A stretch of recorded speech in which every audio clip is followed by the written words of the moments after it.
Agradezco. Bueno, bienvenidos a todos. Esta es una nueva edición, la última del año, una especial, la previa a la Copa América de 2021. Especial porque siempre el día común era los sábados, pero bueno, hicimos una hoy martes con el motivo de la próxima inicio de la competencia. Y bueno, con un conocido de la casa, un amigo de la casa, Jorge Pérez Patiño, con el cual ya hemos tenido alguna charla y la verdad que quiero menos escucharlo y aprovechamos para tenerlo nuevamente. Así que Jorge, eh, comenzá y deleitanos con tus comentarios. Bueno, veremos. Si vuelan tomates, bueno, ya veremos. Bueno, en primer lugar quiero agradecer al Club Barlovento porque esta charla fue una propuesta mía. Yo veía que se acercaba estas regatas, que en realidad ya mañana a la noche es la primera. Ahora les paso también los horarios. Yo veía que se acercaba y dije, bueno, me parecería bueno hacer un poco algunos comentarios porque algunas personas lo siguen todo muy de cerca, otros no, y bueno, como yo más o menos lo voy siguiendo porque me gusta y me interesa, creo que tengo cosas como para compartir para que todos disfrutemos un poco más, ver lo que pasa y de qué se trata en esta nueva edición, la Copa América. Lo que vamos a ver ahora en estos días no es la Copa América, pero es el primer evento en el cual se encuentran todos los barcos, cosa que hasta ahora estaba prohibido por reglas, tuvieron que flexibilizarlo la semana pasada, para que, como son barcos totalmente nuevos y son equipos de diseño, 4 equipos distintos, uno nunca sabe bien dónde está parado. Y de hecho lo que se vio es que Team New Zealand, una vez más, está en un nivel más alto que los demás. Pero bueno, las eliminatorias para la Copa son en febrero y la Copa es en marzo, así que tienen mucho por delante y pueden trabajar mucho todavía. Y todo barco nuevo, cuando se lo pone a navegar, no va al 100% de su potencial. Lo que llama la atención es dónde están los neozelandeses.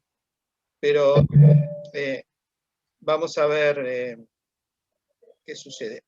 Bien, voy a pasar a compartir aquí esto. Y acá lo tengo que activar. Me gusta tenerlo activado antes, pero no me dejaba. Desde el principio.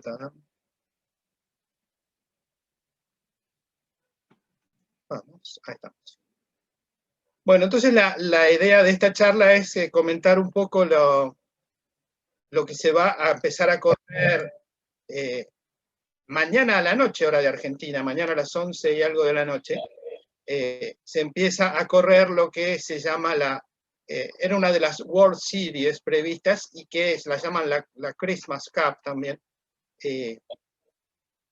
Es en Auckland y básicamente, históricamente en la Copa América, el defensor nunca se enfrentaba a los desafiantes hasta que no llegaba el momento de la Copa. Pero ya desde hace algunas ediciones, todo esto se puede resolver por mutual agreement, se pueden poner de acuerdo y, bueno, se pusieron de acuerdo para poder correr unos contra otros. En realidad, en este caso es bueno porque les va a permitir a los demás ajustar cosas, porque si no, así, tal como está hoy, sería un paseo para Team New Zealand, al menos con más de 15 nudos. Hoy por primera vez se completó una regata, nunca se había completado hasta ahora, había tanta diferencia que corrían una ceñida, una popa y no terminaban.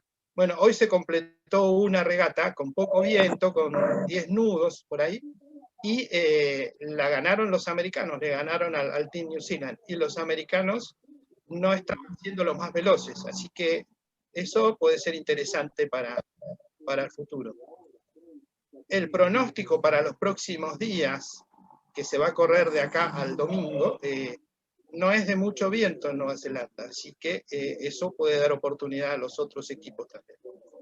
Bueno, veamos un poco de qué se tratará la charla, cómo la tengo preparada. La intención es hablar de los barcos, de las velas, las tripulaciones, los recorridos, las regatas y la meteorología.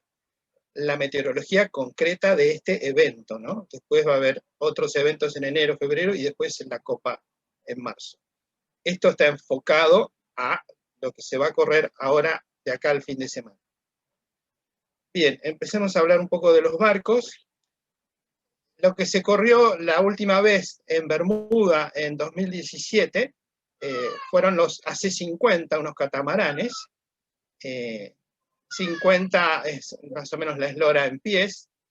Tenían una altura de mástil de 22 metros 60, eslora de 15 metros, pesaban 2.500 kilos y 6 tripulantes. Lo que se va a correr ahora son 75 pies. Y es un monocasco, en Argentina diríamos mentiroso, porque en rigor funciona como un catamarán, pero si lo miramos es un monocasco, tiene un solo casco. Lo que ocurre es que por medio de las quillas, que ya conocerán la mayoría y ahora vamos a comentar, por medio de las quillas logra un comportamiento que es el de un catamarán. El mástil, que en la copa anterior era de 23,6 metros, ahora es de 26,5. Y en cuanto terminó la Copa de Bermuda, se resolvió no seguir adelante con las alas rígidas que habían tenido los catamaranes. Si bien aerodinámicamente son muy eficientes, es un desafío logístico tremendo. Hacían falta como 30 personas para manipular el barco cuando llegaba a la marra. No podía quedar en el agua con el mástil puesto, porque venía cualquier brisita y complicaba. Entonces había que armar y desarmar. Bueno, era una pesadilla logística que además tiene su costo. Entonces se resolvió reemplazar las alas rígidas por velas de doble paño, que es una idea que en realidad existe desde 1930, por ahí, pero que se puede lograr un comportamiento aerodinámico bastante similar al del ala rígida, pero con una simplicidad mucho mayor. Se puede arriar como una vela convencional de las que usamos los miples mortales. Y la diferencia de mástiles de 23,6 de los catamaranes a 26,5 es porque se calculó que con eso llegaban a tener algo así como la misma potencia, digamos, como para poder navegar de manera equivalente. Ya está comprobado, a pesar de que los números todavía son ultra secretos y todavía no hay transmisiones de televisión donde podamos verlos, ya está comprobado que estos barcos nuevos ciñen a más de 30 nudos, 35 nudos y más también. Y en popa han pasado de 50 nudos. Algunos dicen que están cerca de 60. Con lo cual ya son más veloces que los catamaranes. El peso del barco es de 6,5 toneladas. Ese es el peso total, y falta la tripulación, que tiene un límite, creo que es de 990 kilos, alrededor de 1.000 kilos. Y los tripulantes son 11. Las dimensiones del barco son: la eslora del casco es 56 pies, 16 metros 95, y la eslora incluyendo el botalón son los 75 pies que le dan el nombre, que serían 22 metros con 86. La manga son 5 metros. El desplazamiento, como les decía, es por regla tiene que ser de 6,5 toneladas, y en esas 6,5 toneladas, la mitad, 3.000 kilos, casi 200, son parte del equipamiento estándar que se les da a todos los equipos igual, que básicamente es parte de las quillas, y una serie de equipos, bueno, que están detallados, todo el equipo hidráulico para mover todo eso y demás. Es decir, que al diseñador le queda para jugar alrededor de 3.000 kilos para ver que todo lo que pueda ahorrar, como en cualquier barco de máxima performance, todo lo que se pueda ahorrar con una estructura que no se rompa en el casco, y se puede trasladar después a peso en algún lugar donde sea más efectivo para que tenga más velocidad del barco. Estas quillas son realmente la particularidad de estos barcos. Esto sí que nunca, creo, yo sé, nunca se había utilizado. La quilla de sotavento va, por supuesto, dentro del agua, y la de barlovento va afuera, con lo cual estas alas de la quilla, que es la parte libre para diseñar, tienen que pesar 1.200 kilos y están casi a 4 metros de la banda del barco. Es decir que tendríamos, pongamos 1000 kilos a 4 metros de la banda adrizando. Eso es mucho más que pedirle al gordo que se cuelgue bien y que apoye sobre el guardamancebo.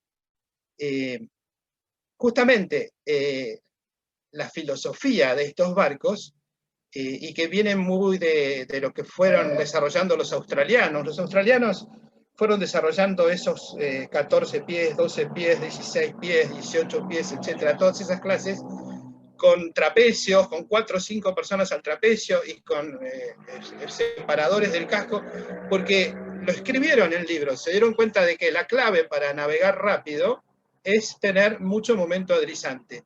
Y tener mucho momento adrizante con una quilla muy profunda y mucho peso es mucho menos efectivo que tener el peso lateralmente. En lugar de mandarlo para abajo, se lo manda lateralmente. Y al no tener un bulbo que pese en los barcos de Copa América, de los últimos monocascos, el bulbo pesaba 20 toneladas. Y al no necesitar ese bulbo, el barco puede ser 20 toneladas más liviano, y eso también puede hacer que sea más rápido. Entonces, el concepto de diseño de estos barcos es que la quilla de sotavento genera una fuerza vertical para arriba, es decir, que lo empuja al barco para adrizarlo, y la quilla de barlovento funciona como cualquier peso a barlovento. Entonces, eso le da un momento adrizante altísimo. ¿Y qué hacemos con ese momento adrizante? Le podemos cargar más las velas, podemos resistir más momento escorante. El momento escorante es una fuerza lateral, y parte de la fuerza que generan las velas es lateral y parte es para adelante. Entonces, cuanto más grande sea la fuerza que podemos soportar en las velas, mayor va a ser la fuerza de avance, y ese es el secreto para lograr esas velocidades. Esto es de la presentación conceptual de hace ya 2 años y algo. Las quillas estas de la posición más baja a la más alta recorren 70 grados y tienen varios modos de navegación. Este sería el modo de navegación normal, estándar, en el cual está ocurriendo lo que yo comentaba recién. La quilla de sotavento genera una fuerza vertical hacia arriba, y la de barlovento simplemente hace valer su peso. Otra forma de navegación de estos barcos es con las 2 quillas abajo, pero todavía pueden ir más abajo. Sería que estas alas queden aproximadamente horizontales. De esta manera lo que hacen es maximizar la estabilidad, y esto lo que están haciendo es que lo usan para ir y volver de la cancha a remolque. Van foileando. Foileando es cuando el foil aporta sustentación, y resulta que las lanchas que tienen, que no son tampoco cualquier lancha, los pueden llevar foileando a 15 nudos o 20 nudos, y si fueran navegando habitual, y si fueran navegando normalmente, o bien ya tendrían que estar exigiendo todas las velas y todo, o tendrían que ir mucho más despacio, o si los remolcaran, lo que llaman en modo Arquímedes, flotando, irían a 10 nudos, con suerte.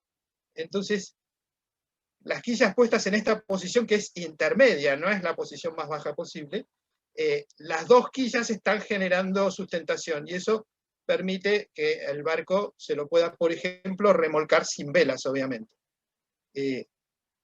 También está previsto que estos barcos pueden tumbar, y ya han tumbado. Entonces, para el caso de una tumbada, la quilla de sotavento se coloca lo más vertical posible, y la de barlovento se coloca de manera de ejercer el máximo momento posible. Ya ha habido tumbadas y ya se han recuperado los barcos. Obviamente, en una regata de estos barcos, una tumbada terminó la regata, porque la diferencia que le saca el otro es imposible de recuperar. Acá tenemos un ejemplo del Team New Zealand tumbado, por ejemplo, con el casco anterior, ¿no? El de primera generación. Pero esto puede ocurrir en regata, tal vez ocurra, y ha ocurrido. Entonces está previsto en el diseño. ¿Qué más tenemos acá? Bueno, después, en cuanto al casco, esto es del proposal, digamos, de la presentación. Fíjense, el cockpit originalmente Era un cockpit parecido al de un TP-52, al de algún barco bastante convencional, con los coffees en el centro y demás. Y bueno, ahora vamos a ver cómo evolucionó muy rápidamente en los barcos de primera generación y en los de segunda generación. Pero el casco y la cubierta, todo el casco y la cubierta están libres para diseño. Se puede diseñar lo que cada uno quiera, siempre y cuando respete la eslora de casco, la eslora con el botalón y la manga y el desplazamiento. Respetando eso, los diseñadores pueden hacer lo que se les ocurra. Y vamos a ver qué se les ocurrió. Una particularidad que tienen estos barcos es que cuando se pega una derivada brusca, por ejemplo, eso es un banquito de dos patas. Entonces, un barco convencional, cuando escora, gira alrededor aproximadamente del eje del barco en el agua. En cambio, estos barcos giran alrededor de los dos puntos que tienen de apoyo en el agua, que son el timón y la quilla, con lo cual tienen una tendencia importante a clavar la proa si uno manda un volantazo medio brusco para derivar. Pensemos y que, como les decía antes, estos barcos ya sabemos que ciñen, aunque todavía los datos los van dando con cuentagotas, ya sabemos que ciñen a más de 30 nudos. Yo sé de alguno que me comentó de a bordo que llegaron a 39, y no es el barco más rápido, y algunos han pasado eso. Supongamos que fueran 40 nudos para hacer una cuenta rápida. 40 nudos son 72 kilómetros por hora. Imagínense lo que sería irse por ojo a 72 kilómetros por hora, como catapulta todo. Por esa razón, la regla también exige que haya un determinado volumen a proa del mástil en el casco, para que si el barco se clava y tiende a catapultar y se va por ojo, ese volumen ayude a recuperarlo lo más rápidamente posible. Ahí se mezclan cosas porque si lo hiciéramos muy lentamente, en forma estática, funciona perfecto. El tema es cuando es dinámico, cuando es muy rápido, y podría llegar a haber un caso de vuelta a carnero. Esperemos que no, pero podría ocurrir. Otro tema es que las quillas, obviamente, forman parte del barco y tienen reglas especiales de regatas en las cuales hay que mantenerse separado de un diamante visto en planta, que incluye la punta de las quillas. Entonces, cuando un barco de sotavento le pide agua al de barlovento, tienen que tener en cuenta las quillas de los dos. Y eso va a ser interesante verlo en las prelargadas, sobre todo con timoneles tan agresivos como Ben Aisley, como James Pithill, bueno, Terry Hutchinson es más conservador, pero bueno, hay timoneles que son muy agresivos en las largadas, y con estos artefactos vamos a ver qué sucede. La clave fundamental de estos barcos, y como la mayoría de los barcos, está en generar sustentación. Y esto vale para las quillas, vale para los timones, vale para las velas, y a esas velocidades vale para los cascos.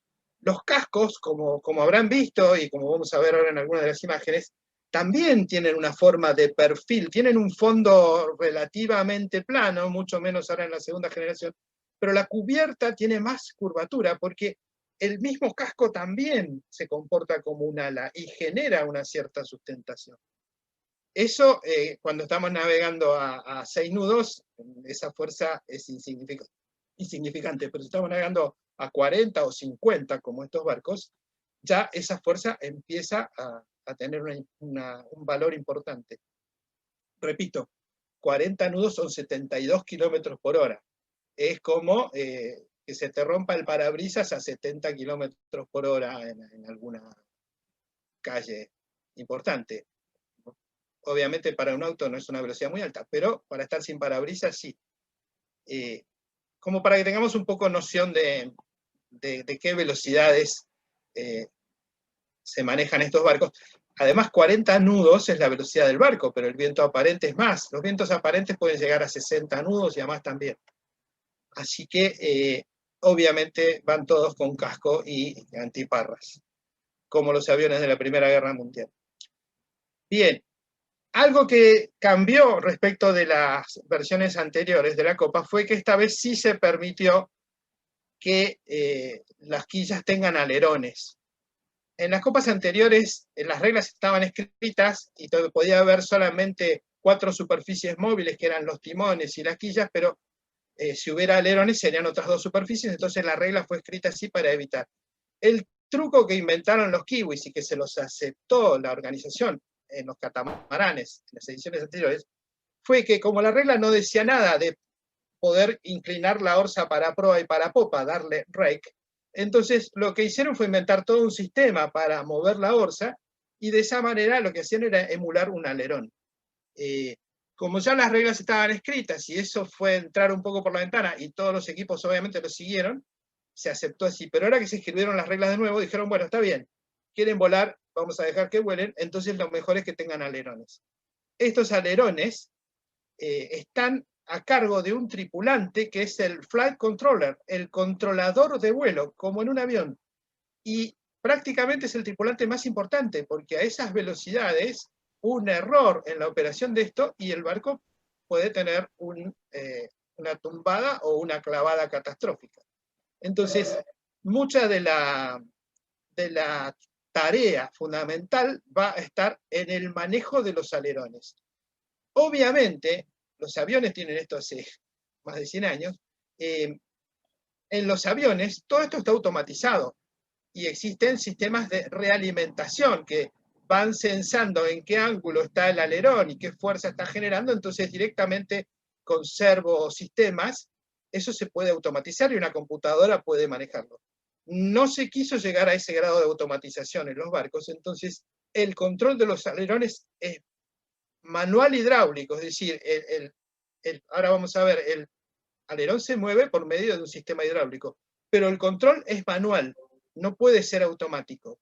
Tiene que haber un Homo sapiens que maneje, que tome las decisiones, y ese es el flight controller, que es un tripulante que nosotros no tenemos habitualmente en nuestras regatas. Otra vista del alerón, y bueno, lo que logra el alerón es cambiar el ángulo, por supuesto, de cómo se produce el flujo del agua, y eso le va a regular la fuerza vertical que va a generar. Porque si no tenemos una regulación de la fuerza vertical, el barco va a seguir levantando y vamos a estar en problemas. Entonces tenemos que poder regular cuánto necesitamos que levante en distintas situaciones y sobre todo en distintas velocidades. Algo que también es muy importante en estos barcos y que en los catamaranes se usaba, pero no siempre, es lo que llaman el skimming mode, el ir volando lo más a ras posible del agua. Cuanto más cerca vuelen del agua, mejor se comporta toda la aerodinámica que está por encima del agua. Entonces, para eso es fundamental poder controlar con estos alerones. Si le damos más alerón, el barco va a volar más, y si le damos menos alerón, va a volar menos. Entonces, el flight controller, el controlador de vuelo, tiene que estar continuamente operando. Acá se ve un poco cómo es el mecanismo, que llegan las tuberías hidráulicas por la quilla, y todo se transforma en un actuador, en un pistón, que termina moviendo los alerones. Ahí se ve con un poquito más de zoom, esquematizado, porque esto en realidad es común a todos los equipos, pero después hay secretos de qué porcentaje tienen de alerón, y el diseño, este diseño de las alas es totalmente libre, entonces ahí sí que hay un poco de secreto, porque cuando sale del agua se lo ve, pero bueno. Esto es el esquema del barco. Hay 4 grinders en cada banda. Esos 4 grinders se mantuvo un poco lo de las últimas ediciones de la Copa, y que lo que hacen es, cuando mueven el grinder, están generando presión por medio de un sistema hidroneumático. Lo que hacen ellos es comprimir aire, ese aire con una membrana comprime al fluido hidráulico, y eso le mantiene la presión a todos los sistemas hidráulicos que hay en el barco. Que la escota se casa hidráulicamente, el mástil que puede rotar, todos los movimientos se hacen hidráulicamente. Y para eso hay que mantener un cierto nivel de presión en el sistema hidráulico. El momento más crítico para la presión del sistema hidráulico son las viradas y las trauchadas, en las cuales hay que bajar una quilla y subir la otra. Entonces, todo está calculado para que los grinders tengan que estar bombeando continuamente para mantener un cierto nivel de presión, y cuando el barco vira o trabucha, necesitan entre 20 y 40 segundos para recuperar la presión y poder dejar al barco en condiciones de volver a trabuchar. Es decir que si alguien quiere hacer un vira-vira, no puede hacer 2 viradas en menos de 30 segundos. Y eso condiciona también un poco la navegación y un poco la táctica. Por ejemplo, cuando llegamos a Barlovento y tenemos que elegir de qué lado del portón y a qué lado vamos a salir, bueno, si elegimos un portón vamos a tener una trabuchada menos, por ejemplo, siempre que el viento se mantenga estable. Bueno, todo ese tipo de decisiones están afectadas, aunque no lo parezca, por el sistema hidráulico, que acá lo vemos con un poquito más de detalle. Todo lo que bombean estos muchachos se acumula en un acumulador de presión, y eso es lo que va a accionar todos los sistemas hidráulicos del barco y fundamentalmente los de las quillas. Acá se ve un poco cómo es el sistema, ¿no? Está articulado alrededor de esta pieza que queda a ras de casco, y en algunos de los barcos sobresale un poco del casco.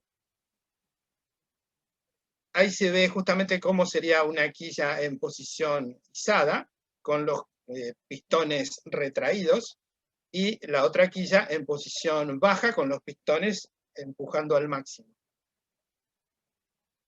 Con respecto a las quillas, esta es la parte común que se les entrega a todos los equipos. La organización le entrega a cada equipo estas partes. Después, acá se coloca acá se colocan las alas, que eso es libre. Tuvieron un problema, y que hubo 2 generaciones de quillas, porque en la primera generación, antes de que los barcos empezaran a navegar, la probaron en el laboratorio, y para probarla le cuelgan unos pesos y van moviendo el pistón, y la quilla rompió a menos de la mitad de la fuerza que se esperaba que resistiera. Lo cual significa que si esa quilla se la hubieran puesto a los barcos, se hubieran tumbado en cuanto hubieran tenido un poco de viento. Eso atrasó más de 6 meses todo el proyecto. Hubo que hacer una reingeniería de las quillas, y apareció una quilla de segunda generación que la probaron y tuvieron que llegar a lo que no les gusta. Vi que estaba por ahí Cuchu Walker, que es ingeniero también. En estos barcos tratan de no tener coeficiente de seguridad. Considera que el coeficiente de seguridad es un precio por el desconocimiento, de no saber cuándo se va a romper una estructura. Entonces muchas veces tienen coeficiente de seguridad 1, calculan que esto se va a romper a 1000 kilos y se rompe a 1000 kilos. Bueno, en esta segunda versión de las quillas el coeficiente de seguridad llegó a 2,5, cosa que para ellos sería un horror, pero si no se iba a matar a alguien, entonces mejor asumir tener un coeficiente de seguridad. La primera generación era todo esto carbono, eran como 40 capas de carbono. Tengo por ahí algún video de cuando rompió, es impresionante la cantidad de más de 40 capas de carbono. Y todo esto era hueco, y se lo terminó llenando con maderas de distintas densidades y fibras para mejorarle la resistencia, tratando de no aumentar el peso. Y también se le dio una cierta espuma de relleno a la nariz, digamos, a la parte frontal, al borde de ataque. Todo eso retrasó justamente el desarrollo del programa de regatas que había. Ya eso lo atrasó más de 6 meses. Pero hasta que no hubiera una quilla segura, era una locura poder navegar los barcos. Esto es lo que, según las reglas, es libre para los diseñadores. Lo que está dentro de ese trapecio, que está todo especificado en las reglas con sus medidas, todo lo que caiga dentro de ese trapecio es libre de diseño. ¿Qué variables le quedan a los diseñadores? Por ejemplo, hacer que las alas estas sean planas, podríamos decir, o que tengan un cierto ángulo que se llama diedro. Y en este caso acá hay un quiebre, con lo cual ya es un poliedro. Entonces puede ser con quiebre, sin quiebre. Todas esas son variantes de diseño que es básicamente en lo que más están trabajando y lo que más están probando con simulaciones de computadora. Se puede tener un bulbo o no tener un bulbo. Se puede elegir un borde elíptico, que se sabe que las elipses son muy amigables con los fluidos y que en general se comportan bien, se puede tener, esto se lo llama swept back, que una malísima traducción literal sería barrido hacia atrás. A veces en aerodinámica acá lo llaman alas en flecha. Lo que ocurra dentro de este cuadrilátero es libre, y ahí es donde está en este momento la batalla principal.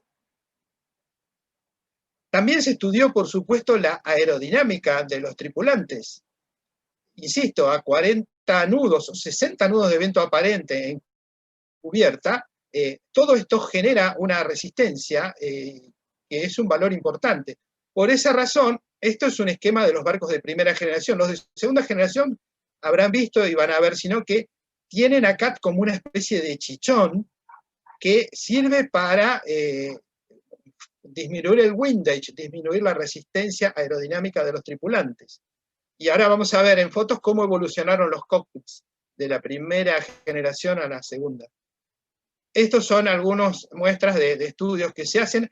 Hay un argentino trabajando en esto, un ingeniero mecánico de la Universidad Tecnológica Nacional, trabajando en el equipo americano, y se ocupa justamente de estas simulaciones, de las simulaciones aerodinámicas y especialmente de las simulaciones. Él trabaja para Airbus, y como Airbus se asoció con el equipo americano, a él le tocó trabajar en esto.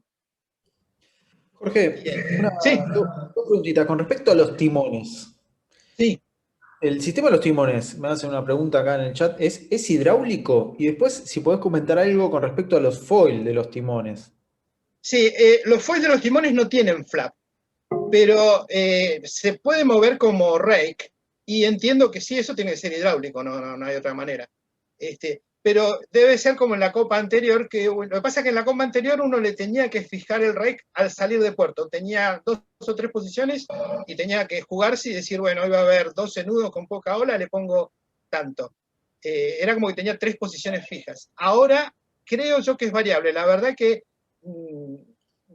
debo la consulta, la voy a ver, y en todo caso después hago llegar la respuesta más correcta. Pero los timones no tienen flaps y sí pueden moverse, porque también aportan mucha menos sustentación, pero aportan. El barco termina, ya les digo, es un banquito con 2 patas, está apoyado en la pata de sotavento y en el timón.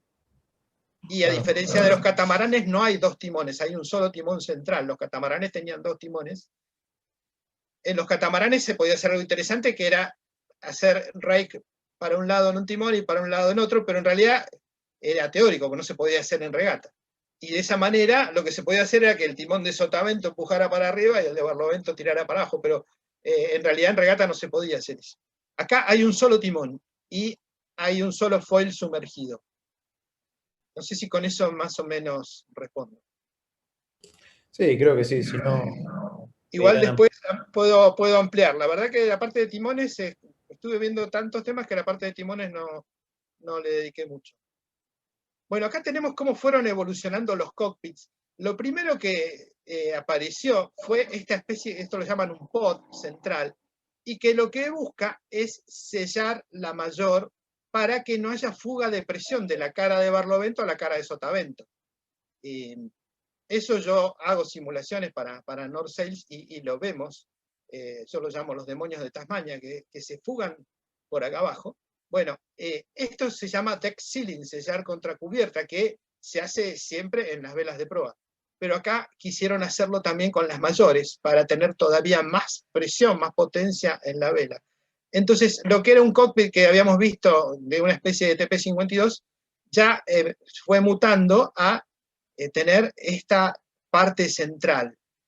Y ya, por ejemplo, en el equipo italiano, directamente no pasa nadie de banda. En otros equipos pasan 2 o 3 de banda. Entonces, obviamente esto dificulta el paso de una banda a la otra, pero una vez que se comprobó que no va a haber paso de tripulante de una banda a la otra, directamente esto se puede hacer todavía más alto. Acá tenemos una solución. Bueno, acá lo que muestra es que hay 4 grinders, el timón, y después está el flight controller y el trimmer, que esos son los tripulantes. Hay 8 grinders, y después está el timonel, el controlador de vuelo y el trimmer. Alguno de todos esos también hace la táctica. Esta es otra disposición de cockpit, en la cual el timonel queda más a popa. Esto era en las primeras versiones, ahora se ha llevado al timonel más a proa, y toda la tripulación más a proa, más que nada para que esté más cerca del centro de movimiento del barco, y que no esté en la punta del trampolín. Entonces se lo acerca más al centro de movimiento, al timonel, y los grinders van más a proa para dar lugar al timonel y al controlador de vuelo y al trimmer. Esta es una evolución de llevar todo más para proa, incluyendo al timonel. Esta fue la primera versión de los ingleses, y esta era la primera versión de Team New Zealand, que ya empezaba también a ir para proa. Digamos que los que primero llevaron todo más a proa fueron los italianos. Bien, este es el barco neozelandés de primera generación, y acá se ve ese pod, y fíjense lo que es ahora el barco nuevo de segunda generación. Desapareció todo, y directamente pasa un solo tripulante, y le queda más fácil embocarse acá.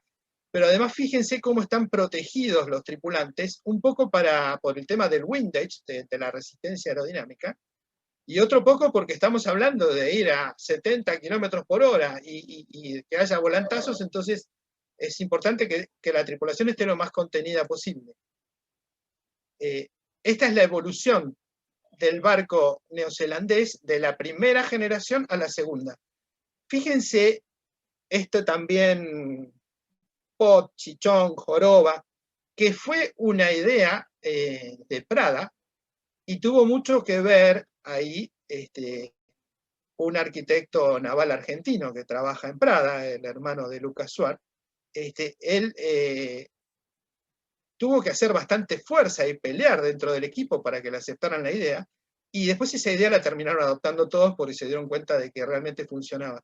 La idea de tener esa especie de chichón, que es como una quilla prácticamente a lo largo del barco, era para que, si el barco tiene fondo plano, las entradas y salidas del agua son muy bruscas, y la quilla tiene que generar sustentación para sacar a todo el barco del agua, y si además por alguna razón de poco viento el barco se cae y queda flotando, es muy brusca y frena mucho la entrada. Entonces, dándole esa quilla, la entrada es mucho más suave. Digamos que van apareciendo líneas de agua en lugar de que entra bruscamente el casco. Y esa idea, que insisto, fue muy defendida por un arquitecto naval argentino. Esa idea fue después adoptada por todos los equipos, pero ya en la primera generación de barcos lo tenían los italianos y los neozelandeses, no lo tenían los americanos y los ingleses. Pero fíjense cómo los neozelandeses después todavía lo llevaron más al extremo. Y cómo simplificaron, directamente eliminaron ese pod central, con lo cual se ahorraron entre 300 y 400 kilos, que los pueden usar para otra cosa. Y también hacen llegar la mayor. La mayor puede tener botavara o no. Las reglas permiten que no tengan botavara. Cuando no hay botavara, hay un sistema de battens internos, que todavía todo esto es secreto, pero bueno, cada equipo tiene su manera de resolverlo, pero no necesita tener una botavara. Después, estos son los equipos de transmisión que tiene cada barco. También hay luces que les indican cómo se resolvieron las protestas en el agua y demás, como había sido en copas anteriores. Directamente se prende una luz verde, colorada, amarilla o naranja, y eso les indica qué resolución tuvieron los juries.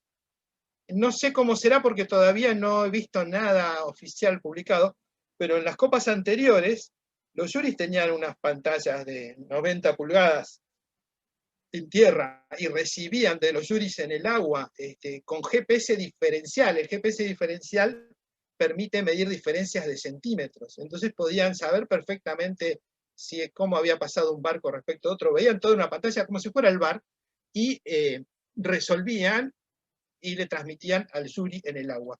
Entiendo que es igual, pero todavía no he visto nada publicado oficialmente, a diferencia de otras copas en las cuales sí. Fíjense, este es el barco actual de segunda generación de Team New Zealand. Fíjense lo que son los cockpits, ¿no? Los grinders, bueno, hay 2 grinders acá y 2 acá, ¿no? Y después, si tiene que pasar de banda el trimmer o el timonel, lo puede hacer. Y tiene acá como un pequeño cockpit más chiquito. Esto seguro que es para el controlador de vuelo, para el flight controller.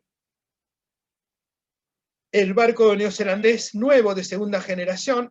Acá vemos cómo se continúa hasta proa esa quilla y cómo tiene una forma casi de trimarán, y que esto está pensado para el caso de que se clave en el agua, que genere empuje rápidamente, y a su vez estas proas están pensadas también un poco como los Vendée Globe y demás, están pensadas para salir rápido del agua si se metieron, no están pensadas para cortar el agua como una proa convencional, sino para el caso de que se coman una ola o que el barco se vaya por ojo, que evacúe rápidamente el agua y pueda salir a flote rápidamente. Entonces, el diseño es bastante particular, el diseño neozelandés. Acá vemos alguna otra toma.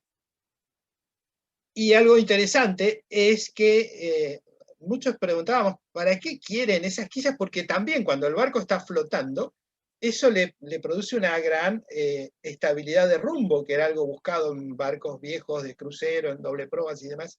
Pero acá es otro concepto totalmente distinto. Y resulta que una de las razones por las cuales se hace esto, además de suavizar la entrada y salida del agua, es para dificultar que el viento se escape por abajo del casco. No nos olvidemos que estos barcos van volando. Entonces, si no hay nada, se va a escapar más viento por abajo del casco. Si le ponemos una barrera, el viento que no puede escapar por acá se va a ir por arriba de cubierta. Y eso le va a aumentar también la presión en las velas.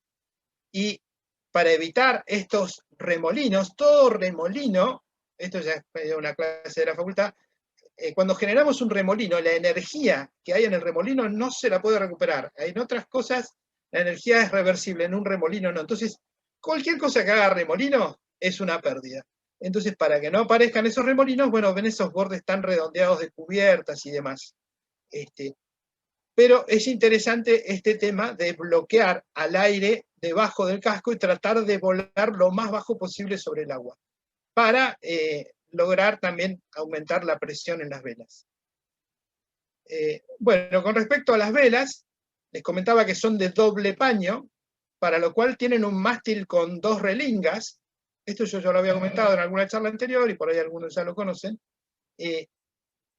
Esas velas de doble paño lo que consiguen es tener un perfil mucho más asimétrico que una sola vela. Entonces podemos tener la cara de Barlovento más plana y la cara de Sotavento más curva, y eso hace que haya mayor diferencia de velocidad entre las dos caras, y eso va a terminar generando más fuerza en la vela. No se llega a lo mismo que con una ala rígida, que tiene más rendimiento, pero esto tiene bastante más rendimiento que una vela convencional. Digamos que una ala rígida genera más o menos el doble de una vela convencional de la misma área, y esto genera 1,5, 1,8, no llega a 2, no llega al doble, pero puede llegar a un 50, 60, 70, 80% más que una vela convencional. Obviamente que después todo esto hay que controlarlo, y para eso tenemos la escota, algo parecido al bank, tenemos que poder controlar el twist, como en cualquier vela, y hay algunos mecanismos internos que por ahora se mantienen también en reserva, y que tal vez algún día los cuente. Esto fue cuando presentaron el concepto de la vela, cuando se presentó el concepto del barco, y bueno, esto es un poco la explicación que yo les daba, que la cara de Barlovento tiene menos curvatura que la de Sotavento, y por lo tanto va a generar distintas presiones y va a ayudar a tener más fuerza. Eso es la primera prueba que hicieron con las velas de doble paño, que las hicieron en un catamarán de 30 pies en Nueva Zelanda, para probar la idea, a ver si funcionaba como decía la teoría. Ahí está cuando la están envergando en las 2 relingas del mástil. Bueno, y después, con respecto a velas de proa, estos barcos tienen código cero. Los catamaranes de Bermuda los tenían, pero navegaban tan rápido que al final casi nunca se usó, y de hecho le terminaron sacando el botalón para tener menos resistencia aerodinámica. Bueno, acá se ha comprobado que estos barcos, con menos de 10 nudos de viento, entra bien el código cero. Y que puede ser importante porque lo que todavía tampoco dan números concretos es cuándo empieza a volar el barco, cuándo empieza a foilear. Después de muchas discusiones, se fijó el límite mínimo para alargar regatas en 6 nudos, con lo cual lo lógico sería lograr que los barcos foileen con 6 nudos, porque si un barco foilea y otro no, no hay regata. Un barco va a navegar a 30 nudos y el otro va a navegar a 7, no hay regata. Entonces, se trata de bajar el umbral de foileo, de hacer que los barcos empiecen a foilear con poco viento. Y en eso tiene un rol muy importante el código cero, que ya lo estuvieron probando y ya se los vio navegando, y se ve que funciona. Tengo otra foto, no la incluí en la presentación, tengo otra foto en que se ve el código cero, es una chapa y está casado a nada de crujía, no es un Jennaker de nylon, es una vela muy especial, pero califica como un código cero. Bueno, en cuanto a las tripulaciones, que quería comentar algo, Team New Zealand, bueno, tiene a Glenn Ashby, que ganó 18 campeonatos mundiales de catamaranes, entre ellos el de Tornado de 2006 que organizó el Náutico San Isidro acá en la Argentina. Nosotros íbamos a verlo a Santiago Lange y estaba este muchacho y terminó ganando. Y después tienen a Peter Burling, que es también el joven maravilla actual y que es muy, muy bueno. También 2 veces campeón mundial de 49er y ahora salió otro campeón mundial de Moth. Realmente son buenísimos. En cuanto a los italianos, bueno, lo tienen a James Pithill, que era timonel de Oracle, fue timonel de varios barcos, pero últimamente había sido timonel de Oracle, que es muy agresivo, y tienen un timonel italiano que también es muy bueno, y han llegado a la solución de, ellos fueron los primeros que dijeron, bueno, no nos cambiamos de banda, la banda de estribor es de Spithill y la banda de babor es del italiano. Y el italiano también es muy bueno alargando, entonces vamos a ver qué resultado les da. Hasta ahora, en las prácticas que están haciendo, funciona muy bien. Y no tiene que haber gente pasando de banda. Los americanos lo tienen a Terry Hutchinson, que, bueno, realmente es... Bueno, todos estos son tremendos monstruos. Son buenísimos, obviamente, y han corrido en muchísimas clases y siguen corriendo continuamente. Terry Hutchinson suele correr, es muy amigo del dueño de Quantum, entonces normalmente corría en el TP52 de Quantum, y es un táctico y estratega excelente.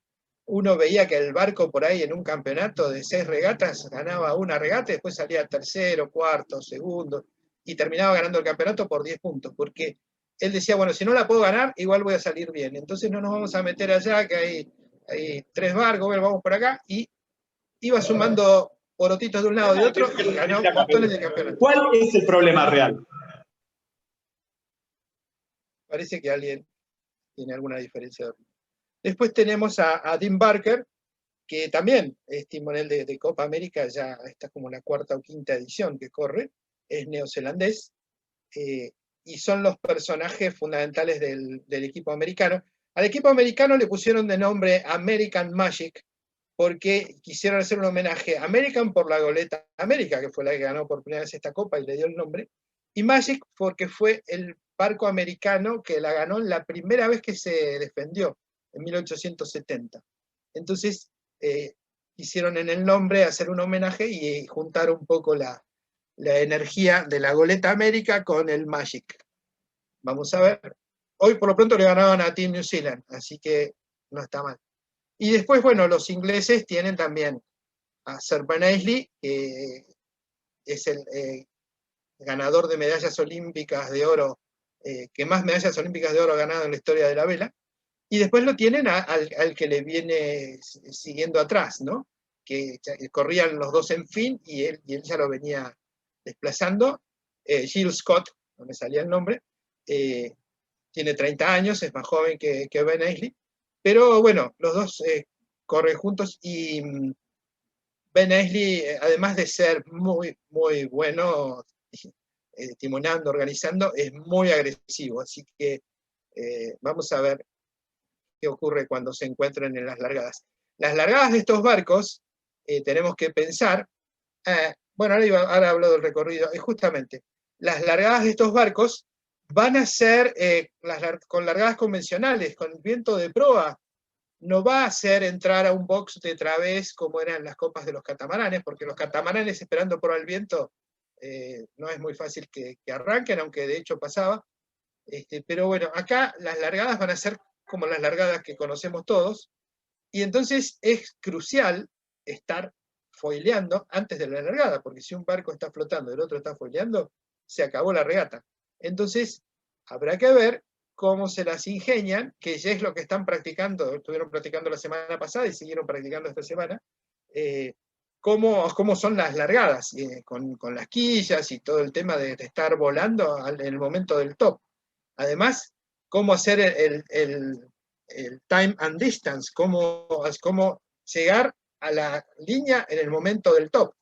Ya hubo varios OCS, on course site, ya hubo en estos entrenamientos de la semana pasada y esta hubo varios que llegaron pasados, 1 segundo, 2 segundos, no importa, pasado, como en cualquier regata. Entonces, lo que están justamente buscando la sintonía fina es de cómo llegar con el barco lanzado en velocidad con estos aparatos que tienen todas esas particularidades. Y después el recorrido, si miramos los números, esto es un apéndice del reglamento, es simplemente el reglamento de la Copa América. Dice, longitud variable, aproximadamente 1,1 a 2,2 millas. Una ceñida de 1 milla es una ceñida, no sé, de Solen, de un monotipo de J24. Estos barcos, insisto, van a 40 nudos en ceñida y los van a poner a hacer ceñidas de 1 milla. Conclusión, toda la pierna la van a recorrer en menos de 4 minutos. Ahora les muestro los números. Después, el ancho, va a haber boundaries como en las otras copas, con lo cual, si el barco está más allá del boundary, tiene que penalizarse. Penalizarse acá es filar y dejar que el otro barco se separe de 50 metros. Entonces, el boundary, el ancho de la cancha, es aproximadamente 0,8 de milla. Es una cancha muy chiquita. Y bueno, acá por ejemplo, poniendo algunos números, suponiendo que ciñan a 25 nudos, que sería con poco viento y demás, en ceñida, por ejemplo, tendrían 2 minutos y 2 minutos y ya llegaron al barlovento. Recordemos que necesitan 40 segundos o 30 para recuperarse de la virada. Entonces, tampoco tiene sentido que los tripulantes se pasen de banda cuando ya en menos de 2 minutos van a volver a virar. Las popas le di un poco menos de ángulo, acá le di casi 45 grados porque curiosamente no eran muy buenos ceñidores. Estos barcos hay que ver ahora, tampoco tengo números porque no se conocen. Podría ser que esto tenga ángulos mejores y que el tiempo sea menor todavía. Bueno, le di un poquito más de ángulo más cerrado en popa, unos 20 grados más cerrado, y me da que para ese largo de recorrido necesitarían 2 minutos, 3 minutos y 1 minuto, o sea, 4 minutos más o menos para la popa, y, 5 o 6 minutos para la popa y 4 para la ceñida. Y bueno, va a depender también de la intensidad del viento, si la cancha es más grande o más chica, y hasta se puede reservar el tema de cuántas ceñidas, cuántas popas. Todo eso lo vamos a saber concretamente en cada regata. Y la llegada, en principio, hay otra versión, pero no está en el reglamento, hay otra versión en la cual llegan directamente en la misma línea de largada. Pero lo que figura hasta ahora en el reglamento es que tendrían una última pierna, como era en la Copa pasada. Pero las regatas, eso sí está escrito, se van a ajustar las distancias entre las boyas para que las regatas duren entre 25 y 27 minutos. Y eso, aunque parezca increíble, es un acuerdo con la televisión para poder vender el paquete comercial de cuánto duran las regatas y demás, y para que eso se cotice bien, bueno, hagan lo que hagan, pero que esto sea como otro deporte, que cada tiempo dure 40 minutos, 20 minutos, 30 minutos, y entonces nosotros armamos nuestro paquete de tanda de publicidad, de comentarios y demás. Entonces las regatas van a durar alrededor de 25 minutos.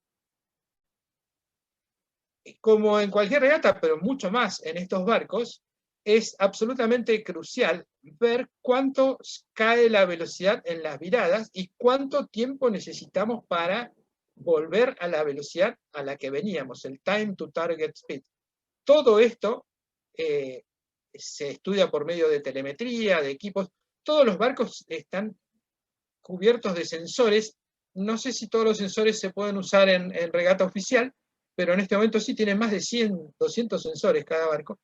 Entonces, acá, por ejemplo, hay una comparación de velocidades entre un barco y otro, y cuánto cambia el ángulo de viento entre una virada y otra. Y bueno, todo esto en estos barcos es más crítico que en cualquier otro. En los barcos que nosotros corremos también, pero en estos es mucho más. Y finalmente con las regatas. Las regatas están anunciadas para el 17, 18, 19 y 20 de diciembre, pero son en Nueva Zelanda. Nueva Zelanda está 14 horas adelante nuestro. Entonces, cuando largue la primera regata el jueves 17 de Nueva Zelanda a las 15:12, en Buenos Aires van a ser las 23:12 de mañana miércoles a la noche. Después, esto lo puedo poner en mi muro de Facebook si lo quieren bajar. Todos los días los horarios van a ser iguales. 23:12 primera regata, 23:50 segunda regata, las 12 de la noche con 40 minutos tercera regata, y 1:20 de la mañana la cuarta regata. Eso va a ser todos los días igual. El jueves, viernes de Nueva Zelanda, sábado y domingo. Las del domingo van a ser en la medianoche del sábado para nosotros, 23:12 del sábado, que es la final de este evento, que no suma puntos para selecciones, nada más que una cuadrera. Es lo que llaman hay un nombre que usan esos, el General Rehearsal, que con una obra de teatro hacen el ensayo final ya con toda la indumentaria. Entonces es el dress rehearsal, es el ensayo con todo, como si fuera en serio, pero todavía no es en serio. Pero bueno, la final de esto va a ser el domingo. Y con respecto a la meteorología, está bastante límite para el foileo, especialmente hacia el domingo. Vamos a ver, con menos de 6 nudos las regatas no se largan. Esperemos que se puedan largar. Y los neozelandeses son muy superiores, fueron superiores a todos los equipos. De hecho, los equipos se retiraron y no se presentaron. Y hubo un día que Nueva Zelanda corrió solo, corrió contra una lancha del equipo para medir velocidades y medir diferencias, porque los otros equipos se retiraron porque no tenían cómo. Eso es con 15 nudos y más. Por ahora, los otros equipos están muy lejos de Nueva Zelanda. Con 10 nudos, como lo que tuvieron hoy, y ganaron los americanos, bueno, parece que hay conversación. Con menos de 10 nudos, tenemos que ver si foilean. Probablemente el límite de foileo esté alrededor de los 8 nudos. Hay otro tema ahí, y es que creo que no lo mencioné. Esas partes variables de diseño de las puntas de las quillas, por reglamento, se pueden hacer 6 pares para todo, desde ahora hasta la Copa América en marzo. Los ingleses ya hicieron 5, es decir, que le queda un solo tiro. Y obviamente lo que uno trata de tener es como si fueran velas, tener algo para condiciones light medium, de poco viento a medio, y algo para medium heavy, de vientos medianos a pesados. Bueno, a los ingleses les queda un solo tiro para tener quillas que los hagan veloces. Los italianos van por el tercero, o sea que les quedan 3. Los neozelandeses también van por el tercero, los americanos creo que ya van por el cuarto. Así que realmente es preocupante por ahora la situación del equipo inglés, que es el barco más lento. De hecho, en algunas condiciones no pudo foilear y tuvieron que remolcarlo para que foilee y que pueda entrar foileando a la cancha. y le queda una sola prueba de diseño de quillas. Si no van por el lado de las quillas, van a tener que ir por el lado de las velas, que tampoco se puede hacer algo muy distinto que todos los demás, porque además tienen que cumplir con pasar por los perímetros, la mayor está bastante acotada, no hay mucho para jugar. Así que esperemos, para que sea más pareja la lucha, que encuentren algo y que logren hacer andar el barco. Pero hoy por hoy, el equipo inglés está complicado, el equipo americano estaba un poco lento, el equipo italiano es el que está más cerca de Team New Zealand al día de hoy. Falta hasta marzo para la Copa, y en una semana acá las cosas pueden cambiar por completo, así que veremos cómo siguen. Bueno, esto es más o menos lo que yo quería decir, y ahora, en todo caso, bueno, si quieren hacer comentarios, consultas, tirar tomates, hacer preguntas, yo... No, Jorge, te comento algunas consultas que hicieron, algunas con respecto a la competencia, alguna vez con respecto a la televisación, si se va a poder ver desde Sí, Argentina, si sabes yo la dónde. verdad que le mandé una consulta a ESPN y no me contestaron, y no lo he visto en ninguna programación, pero la página insiste un poco para hacer al revés de lo que fue en las dos copas pasadas, que la televisión quiso ser muy exclusiva. Acá dicen que va a tener amplia difusión y que lo va a poder ver cualquiera por la página de Facebook de la Copa América, por YouTube de la Copa América, y que apenas terminen las regatas van a estar subidas para que todo el mundo las pueda ver. Pero, y cuando figura un mapa con las distintas cadenas de televisión, y para todo Sudamérica figura una cadena, no sé, TBS, no sé cuál es, que yo la verdad que no la conozco, y no he visto ninguna programación de cable que lo anuncie. Normalmente hay que pagar unos derechos para esto, y tal vez con el dólar como está, las emisoras de acá no estén muy interesadas, porque tenemos que reconocer que somos un público bastante chico y que por ahí el negocio no les cierra, como ha pasado otras veces. Pero concretamente no sé nada de que se pueda ver por televisión, por cable, y sí lo que dice la página, que ellos quieren que todo el mundo lo pueda ver, y que lo pueda ver online, y que lo pueda ver por YouTube o por Facebook. Está Y bien, es lo que hay, no encontré otra cosa. perfecto. Después hay otra Eh, duda con respecto al sistema de la competencia, de que cómo es que para llegar a la final, porque por un lado está el defensor del título y por otro lado está el desafiante. ¿Cómo es eso? ¿Cómo bueno, surge el desafiante? está bien, pero ahora eso no juega, ahora son todos contra todos, y gana el que gana, se van eliminando. Los 3 primeros días son eliminatorias, y el sábado se corren semifinales y final. Sábado nuestro, a la noche. En la Copa América siempre fue así. El defensor está esperando a que los desafiantes se eliminen entre sí hasta que gane uno. El que gana la eliminatoria de desafiantes es el que después corre la Copa América con el defensor. Eso va a ser en marzo. Y las eliminatorias de desafiantes son en el verano, en febrero. Que Bien, es lo que antes era la Louis Vuitton, pero Louis Vuitton ya no auspicia más. Entre otras cosas, los neozelandeses en Bermuda, los bolsos Louis Vuitton que les dieron, lo dejaron a un lado, le hicieron algo medio despectivo y se retiraron, y ahora auspicia Prada, por eso va a ser la Prada Cup en lugar de la Louis Vuitton. Pero esa, que antes era la Louis Vuitton y ahora va a ser la Prada Cup, es la eliminación de desafiantes. Se tienen que eliminar todos los desafiantes hasta que quede uno solo. perfecto. Después otra con respecto a la electrónica, a nivel sensores e instrumental que llevan los barcos. Llevan de todo.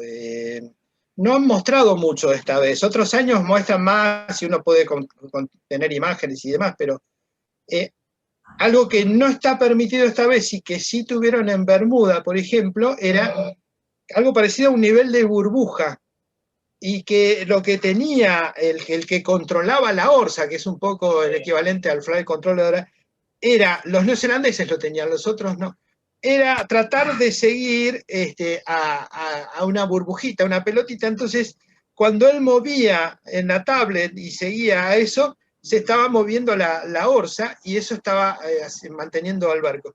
Eso no está permitido ahora. No conozco la electrónica porque no han publicado nada. Realmente hay mucha menos información hasta ahora en esta copa que en anteriores.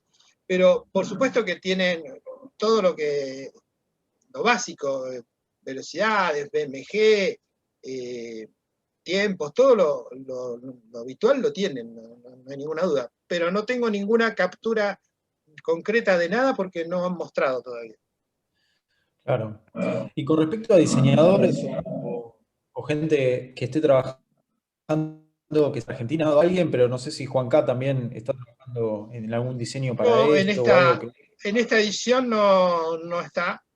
Eh, Son equipos de diseño bastante grandes y hay algunos argentinos trabajando en el equipo inglés. Además de ese que mencioné que está en la parte aerodinámica, hay argentinos trabajando en la parte hidrodinámica, hay argentinos trabajando en el equipo italiano. En el equipo americano creo que hay alguno también, pero, pero son equipos de diseño. En las Copas Américas pasadas, los diseñadores, digamos, más conocidos quedaron un poco excluidos porque catamaranes era algo muy especial y se comprobó que era mejor contratar diseñadores de catamaranes. Acá esto es un barco totalmente nuevo y bueno, está Botín, ¿no? El diseñador, hay algunos diseñadores conocidos, está en el equipo también italiano, pero son barcos muy particulares porque además al ser la primera edición, cada uno hizo lo que más o menos le pareció, pero hasta que no empiecen como ahora a correr unos contra otros, no se van a dar cuenta. O sea, cualquier barco nuevo que empieza a correr algo, y además es una regla relativamente abierta, que se puede diseñar el casco ampliamente y demás, pueden salir cosas muy distintas. Si en una próxima edición se vuelve a utilizar estos barcos y ya se van a ir pareciendo cada vez más, y después cada vez más, y después llega un momento en que ya se refina tanto que los barcos empiezan a ser prácticamente iguales, y muchas veces ahí se decide cambiar de barco. No hay un diseñador especialista en estos barcos porque es algo totalmente nuevo. Sí, entiendo. Y muchas veces hay que hacen pequeños aportes en distintos barcos, ¿no? Estos son equipos muy grandes y hay gente que se dedica exclusivamente a las quillas, exclusivamente a los timones, exclusivamente al casco, y todos interactúan y han trabajado muchísimo con simulaciones computacionales, ¿no? Todo esto, especialmente los ingleses, que lamentablemente no les está dando resultados hasta ahora, pero han contratado equipos de simulación de Fórmula 1, por ejemplo, que es donde más se hacen todas estas simulaciones aerodinámicas. Y Sí. computadoras de una potencia Bueno, en inimaginable. un momento mencionabas también a Airbus, o sea, industrias Airbus, pensadas. claro, Airbus, ahí hay una cuestión. Airbus es europeo y Boeing es americano. Y cuando Boeing no quiso involucrarse con los americanos porque no tuvo buenas experiencias en Copas Américas anteriores y no querían quedar pegados, digamos, a un mal resultado, Airbus se zambulló y dijo, bueno, nosotros les aportamos todo nuestro poder de diseño aerodinámico, porque a Airbus le interesa entrar en el mercado americano de aviación. Entonces hay otras cosas en juego, pero tiene una potencia de cálculo tremenda Airbus y la pone a disposición del equipo americano. Claro. Después hay una pregunta que la modifico un poco y con respecto a las tripulaciones, ¿cómo es la cantidad de tripulantes que llevan y cómo es la distribución de los puestos? Bueno, hay cuatro grinders en cada banda. Uno de ellos es trimmer de Genoa, que alguien preguntaba. Y después Correcto. también hay un trimmer de mayor, y después hay un timonel y hay un controlador de vuelo. Son 4 y 4, 8 más 3. Son 11 tripulantes. Son 4 grinders, de los cuales uno de esos grinders de cada banda es trimmer de vela de proa. Y después está el controlador de vuelo, el timonel, y el trimmer de mayor. Que entre ellos se reparten, algunos tienen que mirar la cancha y decir, miremos ahora. más allá de que todos lo ven en instrumentos, ¿no? Ok. Bueno, la última pregunta que hay es al respecto de presupuesto. No sé si publican presupuestos o se estima más o menos cuánto es. Muchas veces, bueno, no publican, pero por ejemplo, deben estar todos en el mismo orden. Los ingleses tienen un presupuesto de alrededor de 120 millones de libras. Hay que sumarle un 15%, ¿no? Un 25%. ¿Cuánto sería? Unos 150 millones de dólares, algo por el estilo. En ediciones pasadas de la Copa hubo presupuestos de 60 millones, 100 millones. Suelen estar en ese orden. Está bien. Bueno, Jorge, muchísimas gracias por esta charla. La verdad que se nota mucho tu conocimiento, tu facilidad gracias a la docencia. La verdad que son muy claros los conceptos. La culpa la tienen los alumnos, que veo alguno por ahí, alguna que empieza con Mariana y termina con Rodríguez. La culpa la tienen los alumnos que me hacen explicar bien para que entiendan ellos. Sí, sí, la verdad que se nota y este año también te has adaptado muy bien a esto del Zoom, ¿no? A las clases a distancia. Y había que adaptarse y la verdad que me resultó bueno y realmente trabajamos mucho más, pero también les pudimos dar mucho más a los alumnos, mucha más información, más material, eh, mostrar videos, mandar más libros, trabajamos más que en la otra manera. Pero en realidad la motivación era que no perdieran un cuatrimestre. Entonces dije, bueno, ¿qué podemos hacer? Y vamos a full con esto. Y la verdad que me sentí cómodo y creo que salió bien para todos. Así que después ellos tendrán la última palabra. Pero yo creo que fue un cuatrimestre muy bueno realmente. Y que para futuro veremos, haremos algo, un mix, para ver, en mis materias que son un poco más teóricas, se puede manejar mucho de esta manera, pero igual alguna parte presencial va a haber, otras materias no, pero creo que esto va a producir un cambio y que va a haber bastante más virtualidad de aquí en adelante. Sí, sí. También minimiza traslados de profesores y de alumnos y no tener que ir hasta una punta o hasta la otra. Y bueno. Sí, sí, sin duda. En muchas industrias, en muchas materias va a pasar. Sí, sí, sí. Bueno, Pero muchísimas gracias. Gracias a Mariana, gracias a Rafa que colaboró con esto, gracias al club también por apoyar este tipo de actividades y fundamentalmente gracias a vos, Jorge. bueno, nuevamente quiero agradecer al club. Yo me puse en contacto con Rafael Tubí porque nos conocemos desde el año 83, si mi memoria no me falla, este, que él me pidió que yo hiciera mediciones ahí en handicap convencional y cosas por el estilo. A cambio de eso me invitaban a cenar a la Nelly, que estaba bueno, pero desde entonces que nos conocemos y nos seguimos encontrando, y le dije, mira, Rafael, la verdad que me gustaría hacer una charla, porque vienen regatas de la Copa América y con el Barlovento tuve muy buenas experiencias, así que fíjate que en el club si se puede hacer, y bueno, rápidamente me dijeron que sí, se concretó y les agradezco porque bueno, es una plataforma que tiene muy buena difusión y cuanto más gente sepa, mejor vamos a hacer todo. Sí, por suerte el club y la comisión directiva favorece este tipo de actividades que nutren a la náutica, ¿no? Ahí, Rafa, te desmuteaste, no sé si quieres comentar algo. Se quedó frisado, me parece. No estoy frisado. Gracias, Jorge. Sabes que siempre el club está a tu disposición. La verdad que diste una charla magistral, como siempre lo haces, y te quiero agradecer y disculpar que el Comodoro no pudo estar presente, dado las situaciones personales de él, pero bueno, desde ya agradece toda tu colaboración para nuestra institución. Así que tengas un buen comienzo, un buen fin, un buen comienzo. A todos los oyentes, la verdad y seguidores, el club muy agradecido y en nombre de la comisión directiva les da una feliz Navidad y un próspero año nuevo. Gracias.